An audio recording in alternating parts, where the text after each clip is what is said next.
वसमत तालुक्यातील शेतकऱ्यांमध्ये सध्या टोकाई सहकारी साखर कारखान्याविरोधात नाराजीचे वातावरण निर्माण झाले आहे।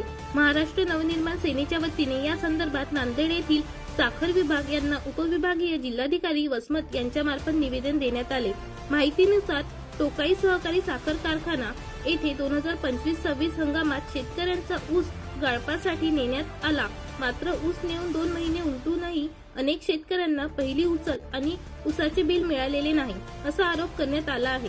सामान्यपणे इतर साखर कारखाने शेतकऱ्यांना वेळेवर उचल देतात, पण टोकाई कारखान्याकडून उशीर होत असल्याने शेतकरी आर्थिक अडचणीत सापडले असून त्यांच्यावर मोठा मानसिक ताण निर्माण झाला आहे। महाराष्ट्र नवनिर्माण सेनेचे तालुका अध्यक्ष काशीनाथ टोंपे पाटील तसेच पदाधिकारी दिनेश जयस्वाल आणि मदन अंभोरे यांनी या संदर्भात निवेदन देत प्रशासनाने तात्काळ कारवाई करावी अशी मागणी केली आहे।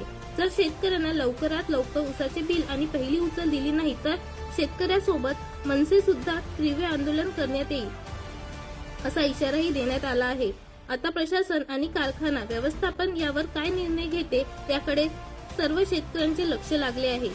निर्माण सेनेचा 20वा वर्धापन दिवस आहे आणि त्या निमित्त आम्ही महाराष्ट्र नवनिर्माण सेनेतर्फे एसडीएम यांना आम्ही निवेदन दिले आहे।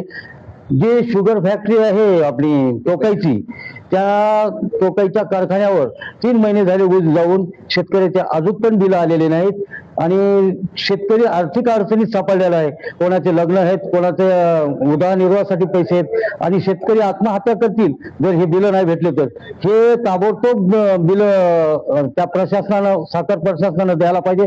नाही जर दिले तर शेतकरी आणि महाराष्ट्र नवनिर्माण सेना तुमच्या कारखान्यावर येऊन आम्ही राडा केल्याशिवाय सोडणार नाहीत। जे दिनांक 9 हा मनसेचा 20वा वर्धापन दिनाचं औचित्य साधून आज चाललेला टोकाई कारखान्याचा हा गंधाळलेला कारभार, शेतकऱ्यांनी या चालू हंगामामध्ये जो ऊस पुरवठा केलेला आहे आणि त्या ऊस पुरवठा करून पाहिजे ते बिल वेळेनुसार तो देण्यात येत नाहीत। 3 महिने झाले थकीत आहेत बिल, त्यांचे अद्यापही देण्यात आलेले नाहीत।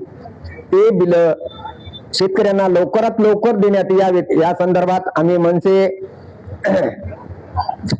तर्फे उपविभागीय अधिकारी यांना निवेदनाद्वारे त्यांना निवेदन देण्यात आलेलं आहे आणि त्याचा विचार न केल्यास आम्ही कारखान्यावर जाऊन मनसे स्टाईल आंदोलन करू, यात काही दुवा नाही।